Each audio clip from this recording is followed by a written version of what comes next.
সকলে দরকার, বিশ্বাসের আর নিঃশ্বাস নাই রে।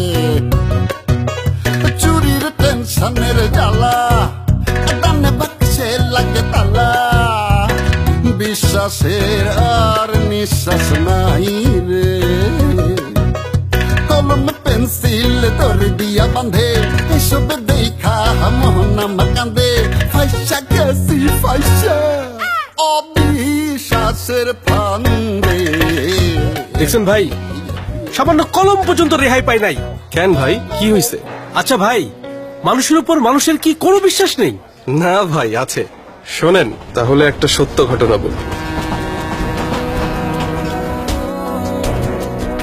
দোকান আছে, ক্রেতা আছে, পণ্য আছে, নেই শুধু বিক্রেতা।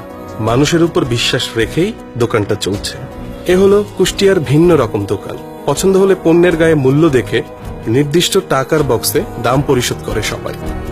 আশেপাশে কোনো জেলায় এই দোকান দেখেও নাই বা কারো মুখে শুনেও নাই যে মানুষের বিশ্বাসের উপর এই দোকানটা চলছে। এটা দেখে আমার অনেক ভালো লাগছে মনের কাছে। মানুষের উপর বিশ্বাস ভালোবাসা পাইছে বিধায় আমি এই দোকানটার উদ্যোগটা নিয়েছি। আমি 1.5 বছর দোকান নিয়েছি এবং তো আমার চুরি হয় নাই। মানুষের উপর বিশ্বাস রেখে আল্লাহ ইনশাল্লাহ আমি ভালো আছি। এরকম দোকান যদি আমাদের দেশে প্রত্যেকটা জেলায় হয়, মানুষের উপর বিশ্বাস করে এরকম দোকান করা যায়, আমার মনে হয় আমাদের দেশের চোর ডাকাতি ইনশাল্লাহ আর কমে যাবে।